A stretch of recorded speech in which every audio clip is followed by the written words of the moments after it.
estudiando, vamos a hacer una pausa de los concilios de la iglesia y vamos a estar estudiando los cánticos en el libro de San Lucas, y en especial el día de hoy toca el Magnificat. Esto no pretende ser un estudio a profundidad sobre el Magnificat, sino un estudio básico para poder entrelazar un poco la teología que podemos conseguir en el Magnificat y como que apreciar mucho más este cántico de María.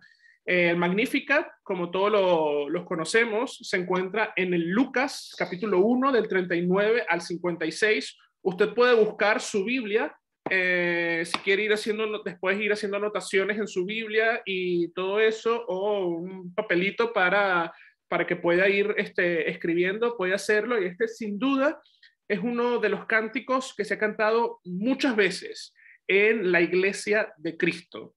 Es un cántico que normalmente en la oración de la noche se canta este tercer domingo de Adviento, que viene pronto.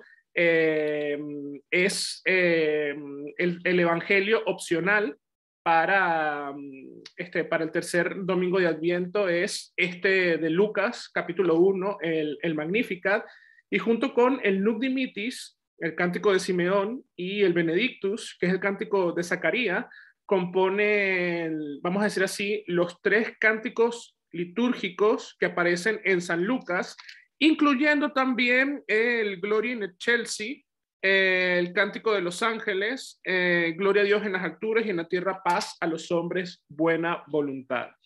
Entonces, vamos a leer el Magnificat con un poquito de contexto.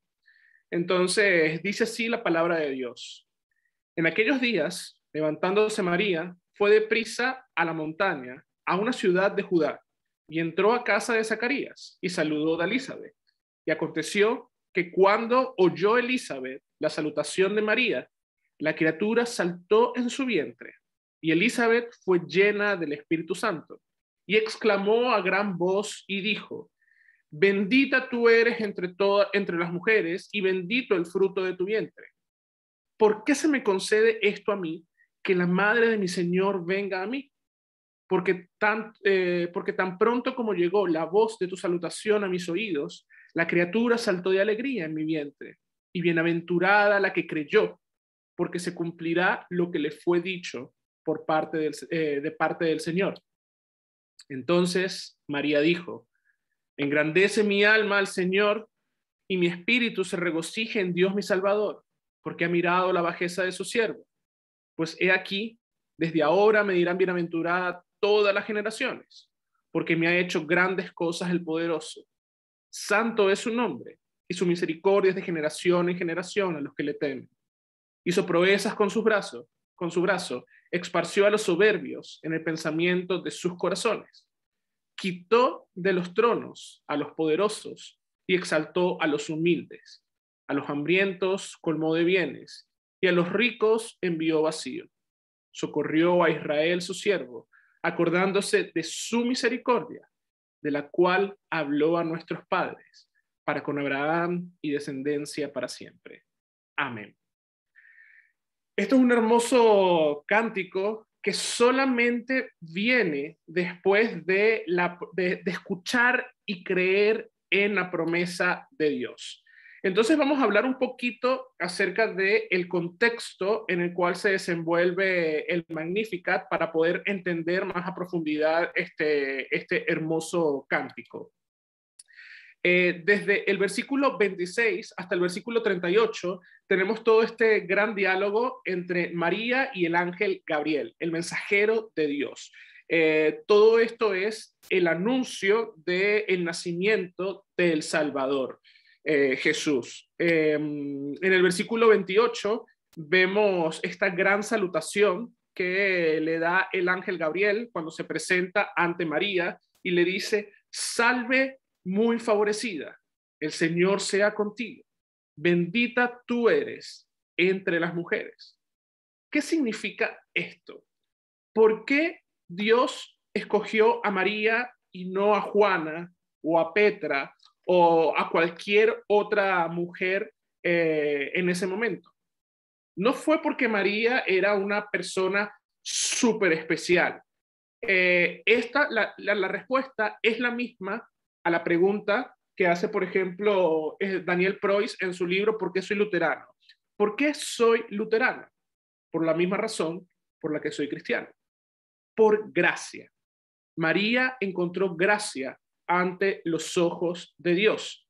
Y por eso el ángel le dice, salve muy favorecida, salve bienaventurada, el Señor sea contigo. Bendita eres tú entre las mujeres. Cuando el ángel le dice a María, bendita eres tú entre las mujeres, no fue porque ella haya nacido inmaculada, su concepción fue inmaculada y ella no tenía ningún tipo de pecado, no. Elizabeth nos va a decir más adelante por qué el ángel le dice a María que ella es bendita entre todas las mujeres. Entonces, el versículo 35 es el versículo clave en este capítulo 1 para poder entender lo que viene antes y lo que viene después. Y es la concepción virginal por obra del Espíritu Santo. En el versículo 35 vemos que él dice, respondió el ángel y le dijo, el Espíritu del Señor vendrá sobre ti y el poder del Altísimo te cubrirá con su sombra, por la cual también el santo ser nacerá y será llamado Hijo de Dios.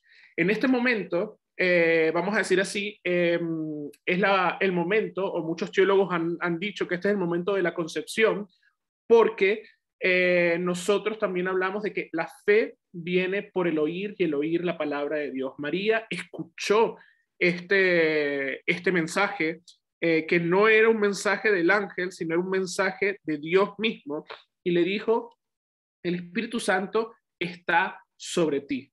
Entonces nosotros confesamos que Jesús fue concebido por obra y gracia del Espíritu Santo. Entonces, este es el momento, el versículo 35, es el momento de la concepción de nuestro Señor Jesucristo, esta concepción especial y milagrosa por obra del Espíritu Santo que se encarna en María la Virgen y asume nuestra propia carne. Entonces, por ejemplo,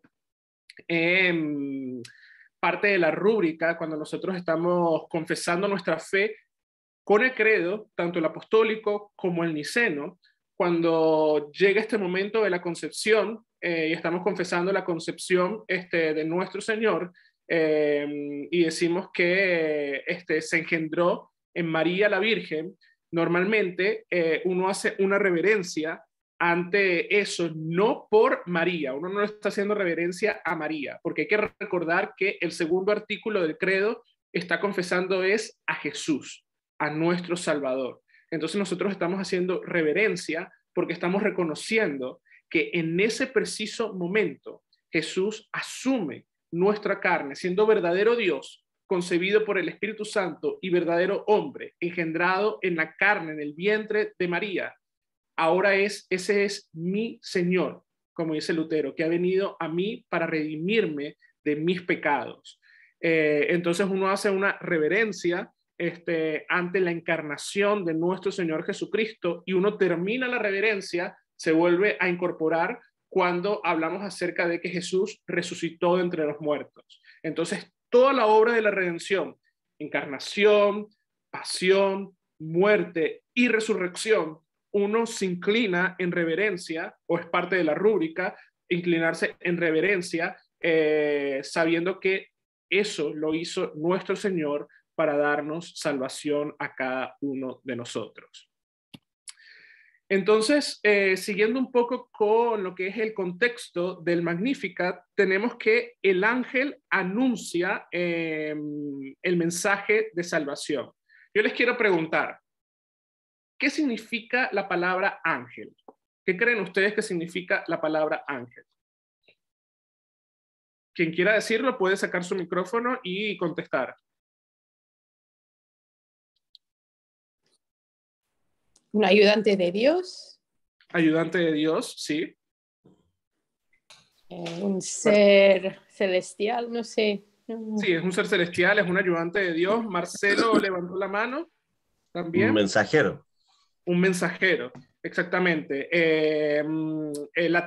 Vamos a decir así, el significado es mensajero, y los mensajeros son estos ayudantes de Dios, seres celestiales creados por Dios, que aparecen en las Sagradas Escrituras solamente para anunciar el mensaje de Dios.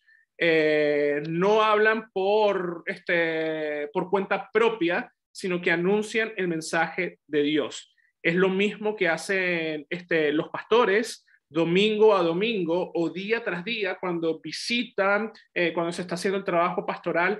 Uno no habla su mensaje, uno está hablando el mensaje de Dios, uno está sirviendo como mensajero de Cristo.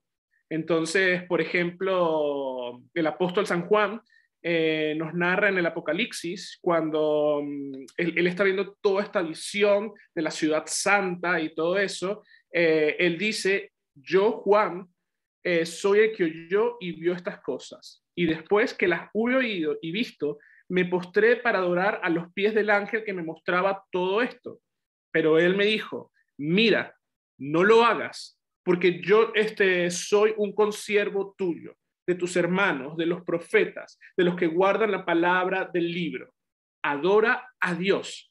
Entonces, los ángeles saben cuál es su función: anunciar el mensaje de Dios. Nosotros, los pastores, también sabemos cuál es nuestra misión: anunciar el mensaje de Dios. Cada uno de ustedes, cristianos, en su real sacerdocio, en sus vocaciones, también están llamados a anunciar el mensaje de Dios y adorar a Dios, como lo hacen los ángeles, como lo hace cada creyente domingo a domingo, pero también día a día en sus devociones personales, en sus devociones familiares. Entonces, como les decía, tanto el Magnificat como lo que dijo Elizabeth en el contexto del Magnificat no puede ser una reacción natural del hombre pecador, sino es una reacción a causa del Evangelio, a causa de las buenas nuevas, a causa de lo que Dios nos está dando a cada uno de nosotros. Y fue el Espíritu Santo quien obró en Elizabeth esa fe para tener la misma reacción que el ángel. Y es interesante ver esto, porque son prácticamente, aunque Elizabeth no estuvo con María en la habitación cuando Gabriel se le apareció, sus palabras parecen espejo, sus palabras parecen un eco. Entonces, aquí, por ejemplo, podemos ver en la pantalla, en el versículo 28, el ángel le dice la salutación a María: salve muy favorecida, el Señor sea contigo, bendita tú eres entre las mujeres. ¿Y qué es lo que le dice Elizabeth, su prima, a María cuando escucha la voz de su saludo? Bendita tú eres entre las mujeres y bendito el fruto de tu vientre.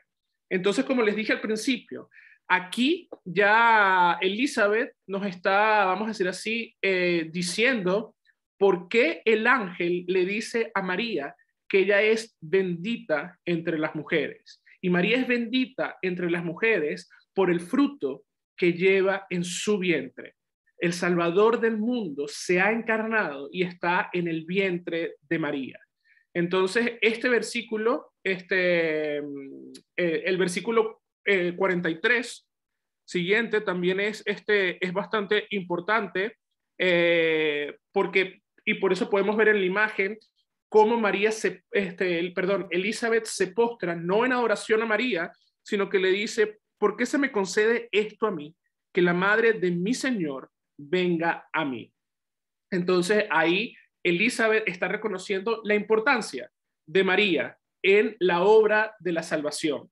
La importancia de María en la obra de la salvación no es que María iba a morir por nosotros o que María intercede por nosotros ante el Hijo, no, sino que María iba a ser el instrumento, iba a ser el vaso donde iba a reposar, donde se iba a encarnar nuestro Señor, donde Él iba a estar 9 meses en su vientre y donde después iba a salir de ese vientre para yacer en un pesebre y luego ir a la cruz del Calvario para morir por cada uno de nosotros. Entonces, todo este capítulo 1, todo este diálogo en el capítulo 1, incluyendo, por ejemplo, la anunciación de Juan el Bautista, todo siempre va a apuntar a Cristo, a nuestro Señor, a nuestro Salvador, a exaltarlo a Él.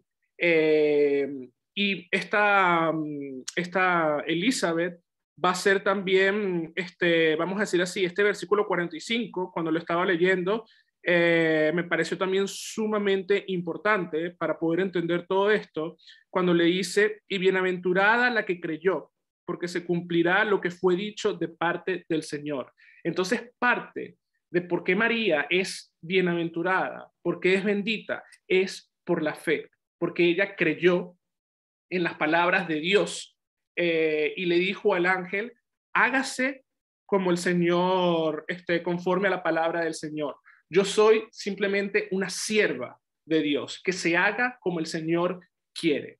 Entonces, vemos esta fe de esta joven virgen en cuanto a todo esto. Y ahora yo les quiero hacer una pregunta. Yo les voy a ir pasando personajes aquí de la Biblia y yo quiero que ustedes, mientras vayan viendo los personajes de la Biblia, vayan pensando qué tienen estos hombres en común. Por ejemplo, Isaac, ¿qué tiene en común con Sansón? E Isaac y Sansón, ¿qué tienen en común con Samuel? Y Samuel, Sansón e Isaac, ¿qué tienen en común con Juan el Bautista? ¿Qué tienen estos 4 personajes en común? Aparte de la fe. No estamos hablando de la fe aquí en la promesa de Cristo. ¿Qué tienen en común más allá de la fe?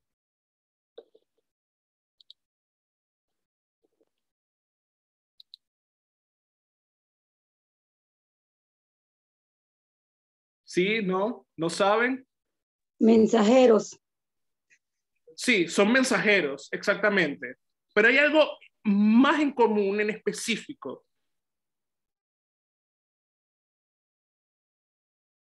Voy a darles una pista. Empieza con sus madres, las madres de cada uno de ellos. Piensen un poco en la madre de Isaac, en la madre de Sansón, en la madre de Samuel y en la madre de Juan el Bautista. ¿Qué tienen en común estas mujeres? Que también tienen en común estos hombres. Todas ¿Sí? eran estériles. Exactamente. Todas eran estériles.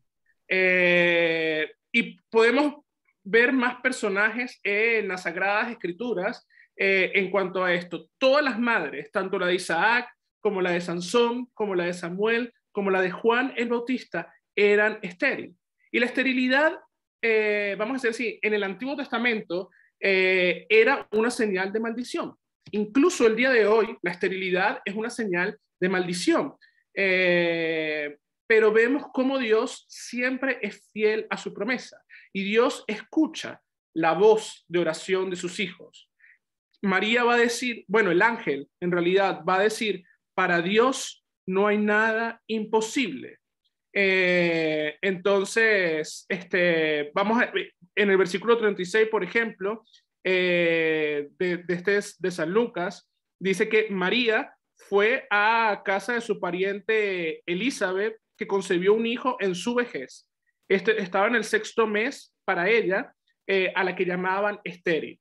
Entonces, Dios obra en medio de la esterilidad, vamos a decir así, ya sea de estas mujeres, pero también en la esterilidad de nuestros corazones pecadores, y obra en base a sus promesas. Entonces, saber esto y ver el contexto y las conexiones que tienen estos 4 grandes personajes, porque son 4 grandes personajes en las Sagradas Escrituras, podemos ver que si Dios obra y produce frutos en medio de un campo estéril, más aún va a obrar en medio de, vamos a decir así, un vientre virginal, porque de ahí viene la promesa de que de un vientre virginal iba a nacer el Salvador del mundo. Entonces, yo no sé si ustedes han tenido la oportunidad, por ejemplo, de leer en Primera de Samuel, capítulo 2, el cántico de Ana, la madre de Samuel. Pero el cántico de Ana tiene mucha similitud a el cántico del Magnífica de María. Tienen muchos paralelos. Entonces, por ejemplo, aquí en pantalla pueden ver de un lado, yo lo estoy viendo de mi lado izquierdo, está Ana, de mi lado derecho está María, y por ejemplo Ana empieza diciendo ya el contexto en el cual Ana entona este cántico es cuando ya ella se entera de que ha concebido a Samuel, recordando que Ana era estéril y recordando que Elcana, el esposo de Ana, tenía también otra mujer, Penina, y Penina era una mujer fértil, tenía muchos hijos y ella siempre ridiculizaba a Ana por no tener ningún hijo. Entonces Ana, desde lo más profundo de su corazón, clamó al Señor por un hijo y Dios escuchó el clamor de su sierva Ana. Entonces Ana, cuando se entera de que que tiene un bebé en su vientre, ella se acerca a donde estaba el arca del pacto y ora y dice: mi corazón se regocija en Jehová, mi poder se exalta en Jehová. Y es el mismo paralelo con María cuando ella dice: engrandece mi alma al Señor y mi espíritu se regocija en mi Salvador. Ana va a seguir diciendo: mi boca se ensanchó sobre mis enemigos, por cuanto me alegré en tu salvación. Es lo mismo que aquí María dice, que se regocija en Dios su Salvador. No hay santo como Jehová, porque ningún otro hay fuera de ti, porque el Dios de todo saber es Jehová, y a él le toca el pesar de las acciones. Entonces, María, paralelo aquí, porque me ha hecho grandes cosas el poderoso. Están reconociendo ambas el poder de Dios para hacer algo que uno no se espera. Entonces, ya aquí en colores podemos ver, por ejemplo, estos paralelos en amarillo. Ana va a decir: y los débiles se ciñeron de poder, y los saciados se alquilaron por pan, y los hambrientos dejaron de tener hambre, hasta el estéril ha dado a luz 7. Y aquí María va a decir: y exaltó a los humildes, y a los hambrientos colmó de bienes. En la parte roja, vamos a decir así, esto es lo que pasa con los altivos, con los soberbios. A la que tenía muchos hijos, languidece. Jehová empobrece y él enriquece, abate y enaltece, para hacer sentarse con príncipes y heredar el sitio de honor. Porque nadie será fuerte por su propia fuerza. Delante de Jehová serán quebrantados sus adversarios, y sobre ellos tronará desde los cielos. Jehová juzgará los confines de la tierra. Y María va a decir: y esparció a los soberbios en los pensamientos de su corazón. Quitó de los tronos a los poderosos, y a los ricos envió vacío. Entonces, él guarda los pies de su santo. Socorrió a Israel su siervo, Israel el santo pueblo de Dios. Y esta parte habla acerca de la misericordia. La parte azul o acuamarina o celeste dará poder a su rey y exaltará el poderío de su ungido. Y aquí hablando acerca de la promesa del Salvador, y María va a hablar de esta promesa del Salvador diciendo: bueno, Dios se acordó de su misericordia, de la cual habló por nuestros padres, para Abraham y con descendencia y su descendencia para siempre. Entonces, la promesa en la cual confiaban Abraham, Isaac y Jacob, ahora se está cumpliendo en el vientre de María. María es llamada la nueva Eva. A Eva se le dio la promesa de la salvación. Este protoevangelio se le dio a Adán y a Eva. Y Eva confió tanto en esta promesa que le puso a su hijo, a su primogénito, Caín, mi Señor. Y su segundo hijo, Abel. Abel significa nada. Literalmente el nombre de Abel significa nada. Pero fíjense cómo Eva confiaba tanto en la promesa de Dios que le puso a su hijo, mi Señor. pero Dios no iba a, vamos a decir así, la salvación no iba a venir por Caín, iba a venir por Cristo. Entonces, este es un momento que nos llena de felicidad.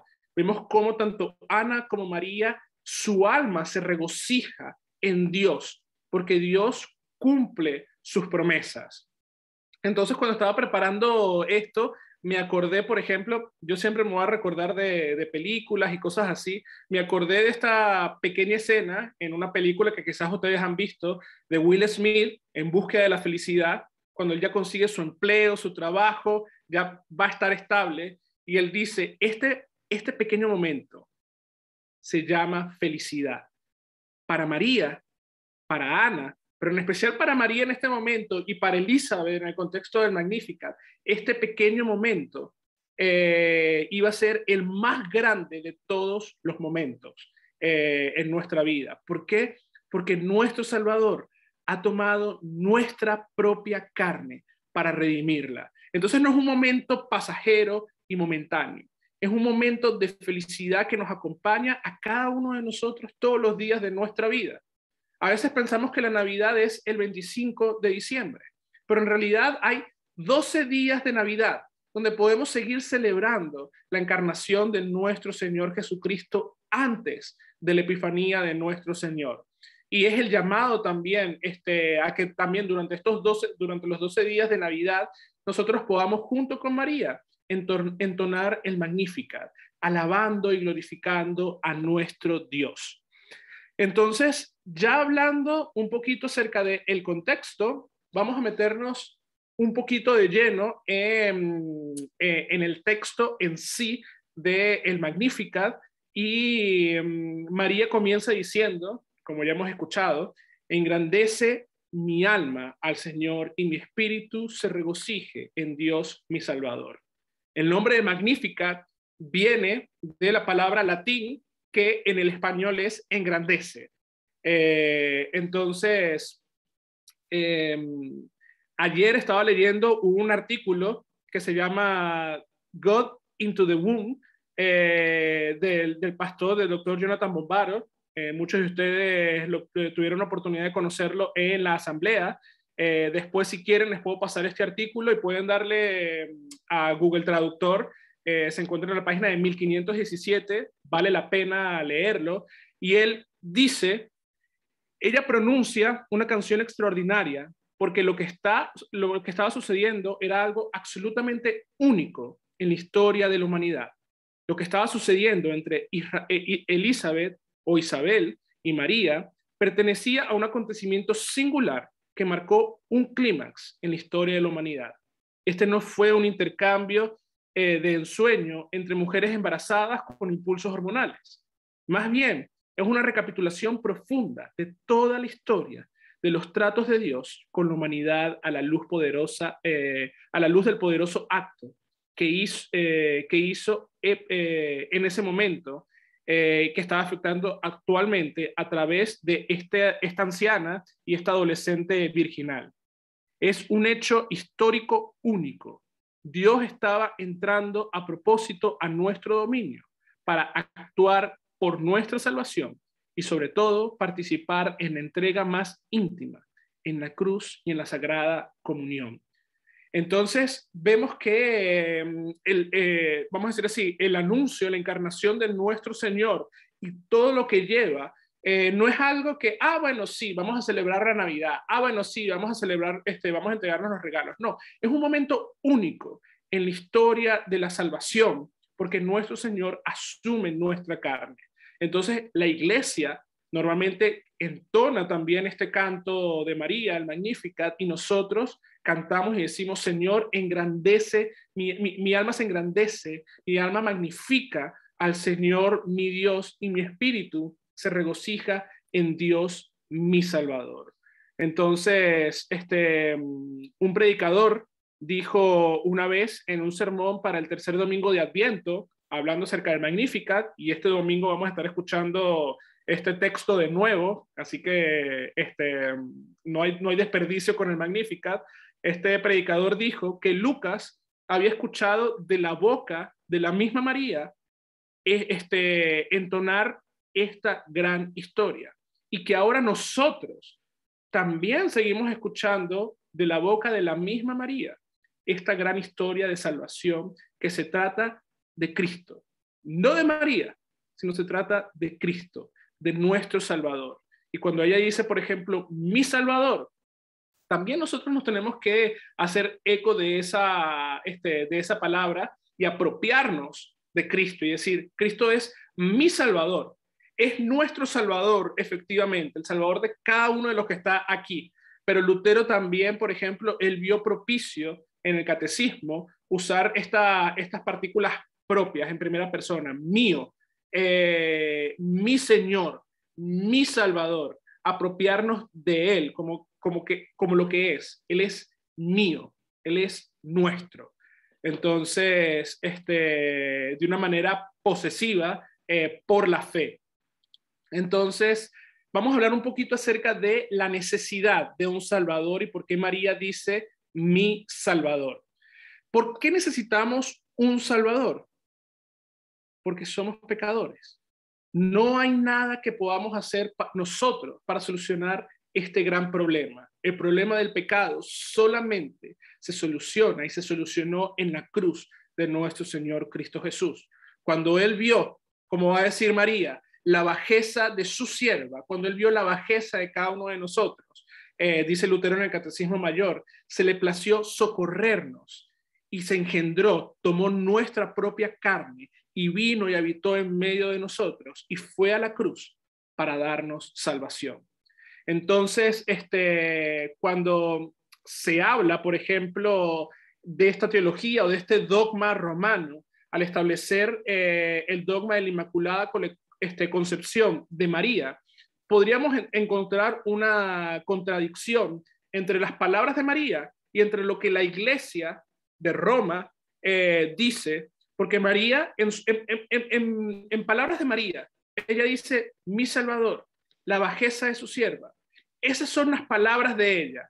Ahora, si nosotros queremos inventarle otras palabras, bueno, no deberíamos de hacerlo. Pero vemos que los seres humanos pecadores han querido inventarle palabras a María. Entonces, por ejemplo, el dogma de la Inmaculada Concepción lo vamos a estar, se celebra justamente el día de mañana, es la conmemoración del dogma de la Inmaculada Concepción de María, el 8 de diciembre de 1854, se proclamó, el Papa Pío proclamó este dogma ¿y qué significa el dogma de la Inmaculada Concepción de María? Bueno, que María nació sin mancha de pecado. Entonces, María no tenía pecado en sí. Entonces, al no tener María pecado, vamos a decir así, si esto fuese cierto y María no tuviese pecado, María no tendría la necesidad de un Salvador.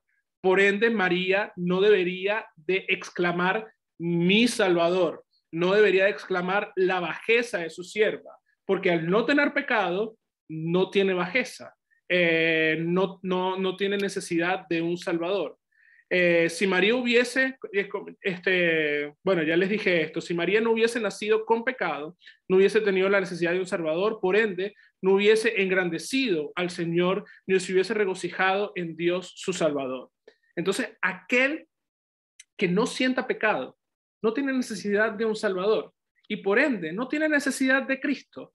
Pero nosotros, los cristianos, nosotros los creyentes, reconocemos que somos pecadores y que necesitamos de un Salvador. Todos los días nosotros recordamos que necesitábamos de un Salvador.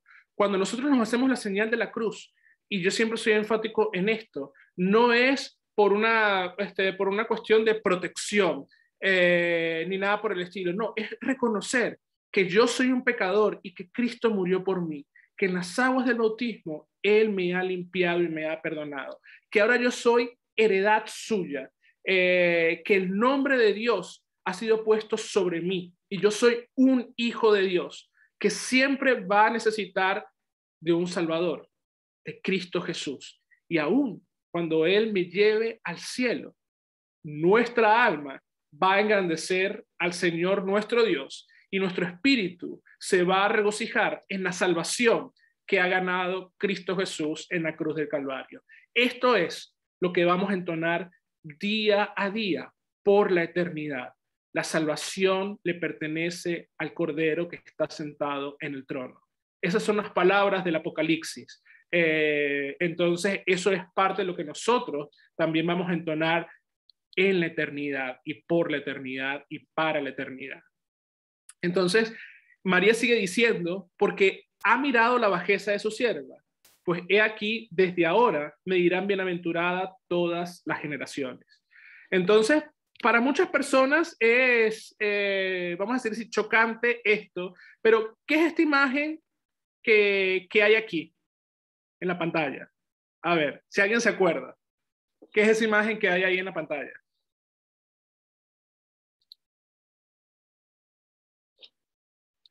¿Nadie? Sí, fue la pronunciación. Arca. ¿Sí? El arca. Exactamente, el arca del pacto, donde estaba la presencia de Dios en medio de su pueblo. El arca estaba en medio del tabernáculo y el tabernáculo estaba en medio de la comunidad de Israel.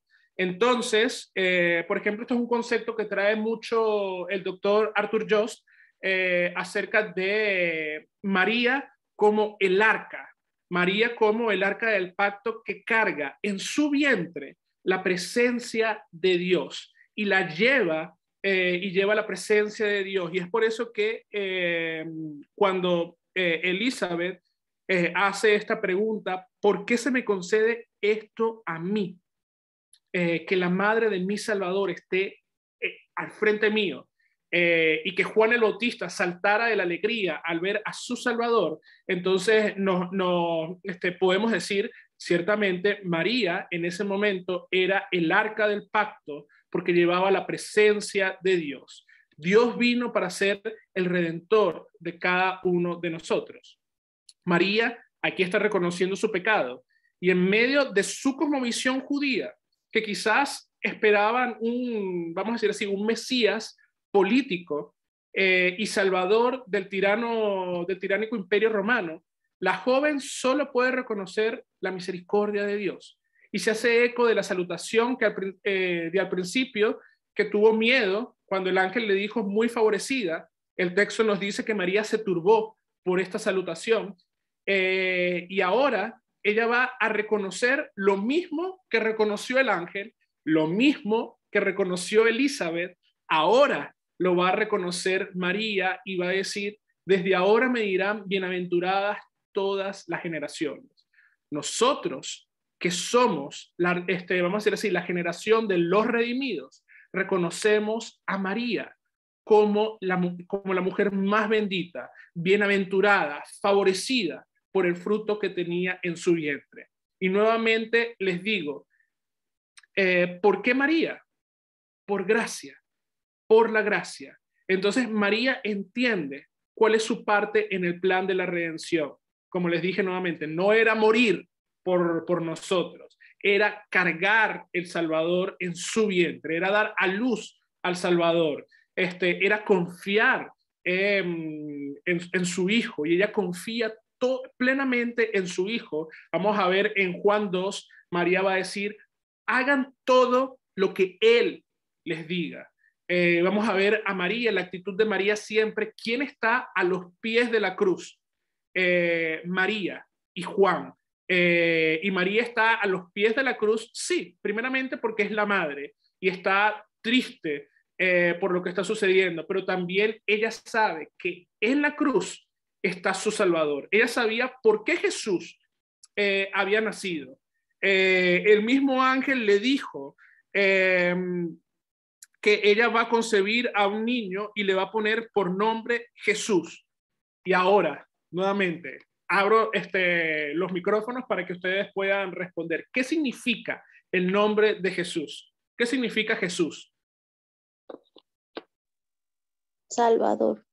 Salvador, exactamente. Aquel que iba a salvar a su pueblo de sus pecados. María ya sabía lo que iba a pasar con Jesús.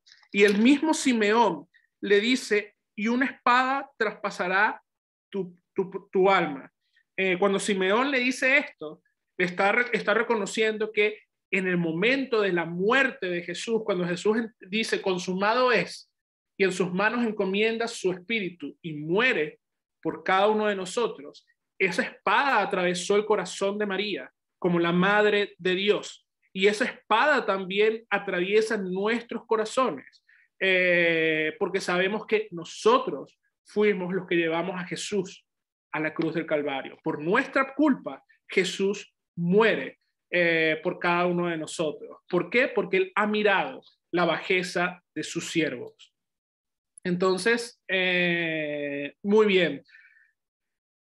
Aquí tenemos a Adán y a Eva, tenemos a Abraham y a Sara, tenemos a Isaac y a Rebeca. Y también deberíamos de tener a David. Podemos representar a David aquí con el arca, cuando él danzaba y llevó el arca de regreso a Jerusalén. Todos ellos confiaban en la promesa del Salvador. Todos ellos confiaban en eso, y ellos, aunque no habían, vamos a decir así, no estaban en esta época, ellos también confiaban, y ellos eran de estas generaciones que llamaban bendita a María. Entonces, y vemos que todo esto se va a cumplir, la promesa que le fue dada a Eva en el protoevangelio, en Génesis 3:15, la promesa que le fue dada a Abraham en Génesis 12, que también pasó esa promesa a Isaac, y esa promesa pasó a Jacob, y esa promesa pasó al trono de David, se cumple en esta humilde virgen, en esta virgen adolescente, en esta pobre muchacha que dice que es baja, que es pecadora y que necesita de su Salvador Cristo Jesús. Entonces, aquí María está diciendo, porque grandes cosas ha hecho el poderoso y santo es su nombre. ¿Qué cosa poderosa ha hecho Dios?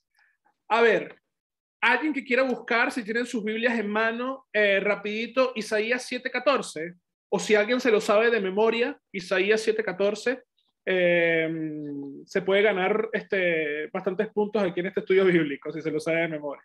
Si no, puede buscar su Biblia y leerlo. Lo tengo, no me lo sé de memoria. Lo mismo si lo leo, lo recuerdo. Puedes leerlo, pero... sí, Cristina. Por tanto, el Señor mismo os dará señal. La Virgen concebirá y dará a luz un hijo, y le pondrá por nombre Emmanuel. Muy bien. Muchas gracias, Cristina. Entonces, vemos qué significa esta promesa. Por tanto, esta señal recibirás. La Virgen dará a luz a un hijo, y tendrá por nombre Emmanuel, que significa Dios con nosotros. Aquí el profeta Isaías está ratificando la promesa del Génesis 3:15 y le está dando vamos a decir así, esta señal, esta profecía al rey Acaz. Y aquí tanto el Señor está mostrando su poder, como también está mostrando esto de que a los poderosos, como dice María en el Magnificat, los ha sacado del trono. Entonces, todos los reyes que se sentaron en la silla de Judá, todos los reyes que se sentaron en la silla de David, ellos confiaban en que su semilla iba a ser la semilla que iba a traer al Salvador del mundo.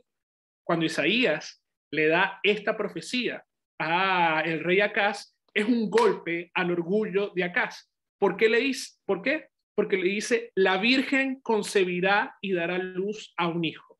Entonces, aquí Dios está quitando a este rey perverso que se sentía poderoso y por encima de todo, lo está quitando y está diciendo, sí, vamos a decir así, del trono de David va a nacer el Salvador, pero no como toda la gente piensa, sino va a ser Dios mismo, va a ser la semilla de Dios mismo, por obra del Espíritu Santo, quien va a concebir a este niño, a este Salvador. No va a ser una concepción como la nuestra, en pecado, sino es una concepción perfecta, una concepción inmaculada de nuestro Señor Cristo Jesús, que el que no conoció pecado se hizo pecado por nosotros, para darnos perdón y salvación. Entonces el rey es humillado por el Dios Altísimo, aparta la promesa de su semilla para colocarla en la Virgen. Y esta es la gran maravilla de la cual está hablando María. Aquella que no había conocido hombre fue apartada. Su vientre fue apartado para un uso santo, y Dios hizo grandes maravillas desde ese vientre santo, donde vino nuestro Salvador. Entonces, María va a seguir hablando acerca de la misericordia de Dios de generación en generación, y vemos que a los que le temen, y vemos que el principio de toda sabiduría, va a decir el sabio Salomón, es el temor a Dios. Y la gran misericordia la podemos ver en Juan 3:16, porque de tal manera amó Dios al mundo que envió a su Hijo unigénito para que todo aquel que en él crea no se pierda, sino que tenga vida eterna.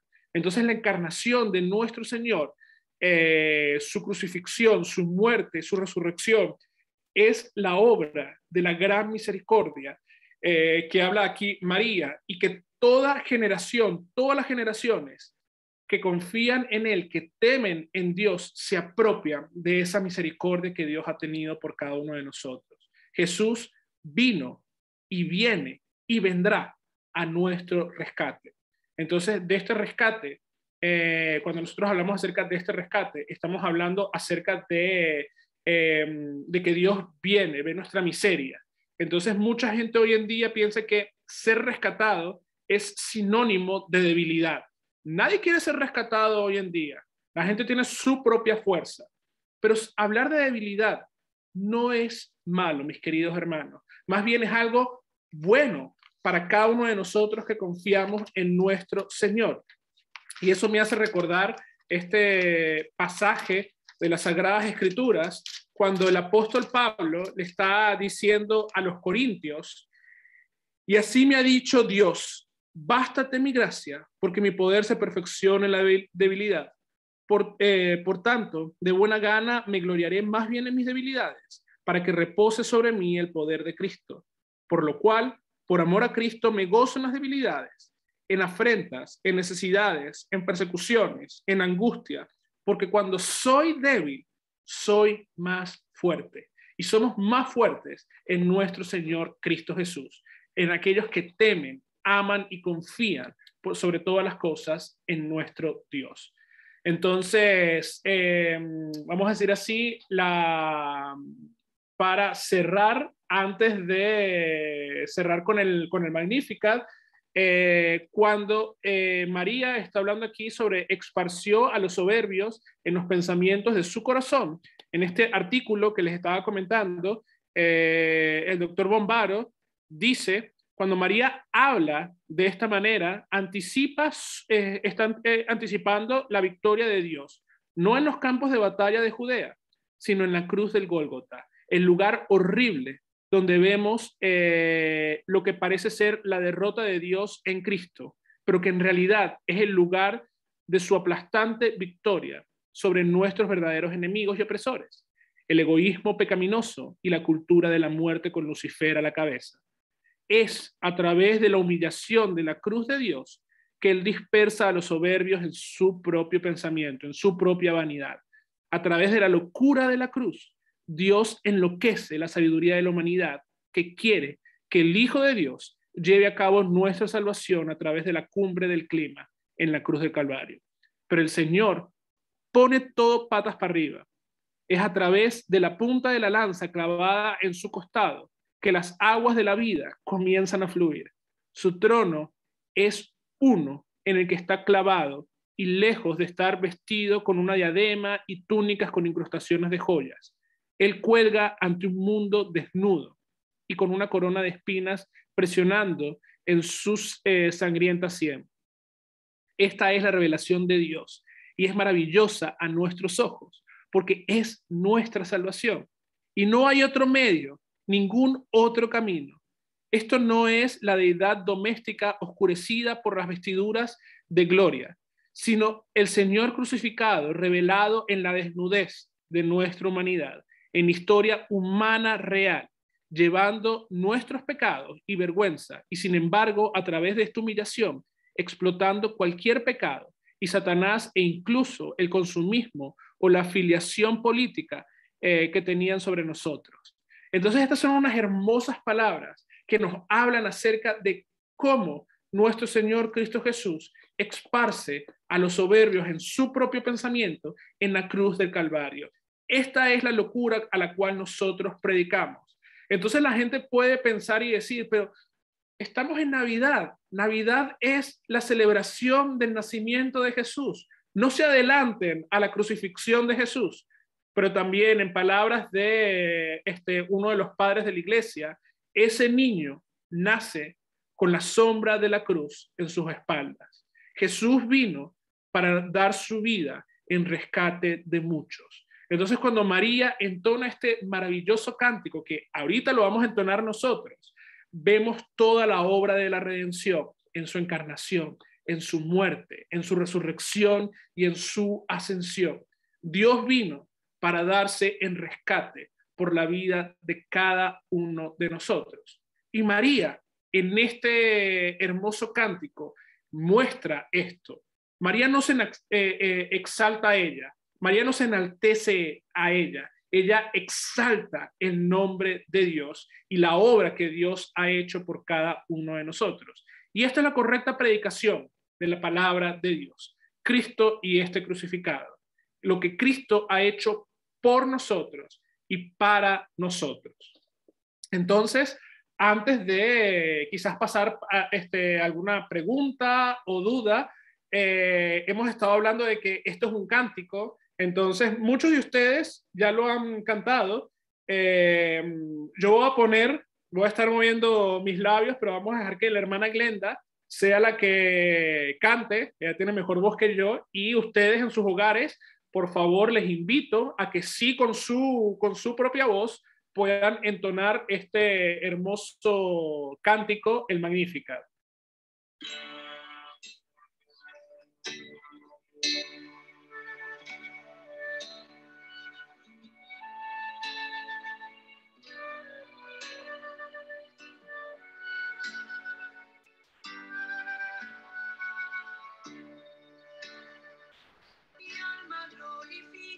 Señor mi Dios, gózase mi espíritu en mi Salvador.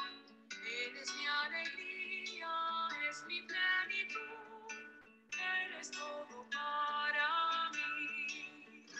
Ha mirado la bajeza de su sierva, muy dichosa me dirán todos los pueblos, porque en mí ha hecho grandes maravillas, el que todo puede, cuyo nombre es santo.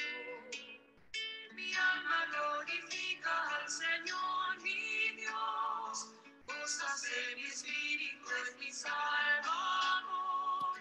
Eres mi alegría, es mi plenitud, eres todo para mí. Su clemencia se derrama por los siglos sobre aquellos que le temen y le aman. Desplegó el gran poder de su derecha, dispersó a los que piensan que son algo. Mi alma glorifica al Señor mi Dios, gózase mi espíritu en mi Salvador. Eres mi alegría, es mi plenitud, eres todo para mí. Derribó a los potentados de sus tronos y ensalzó a los humildes y a los pobres. Los hambrientos se saciaron de sus bienes y alejó de sí vacíos a los ricos. Mi alma glorifica al Señor mi Dios, gózase mi espíritu en mi Salvador. Eres mi alegría, es mi plenitud, eres todo para mí.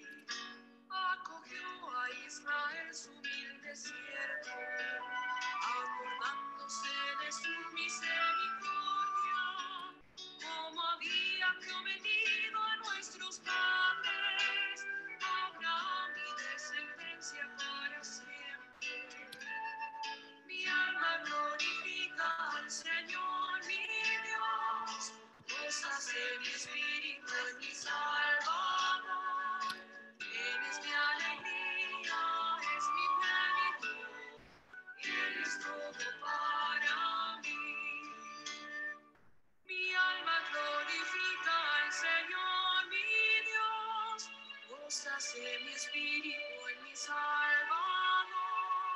Él es mi alegría, es mi plenitud. Él es todo para mí.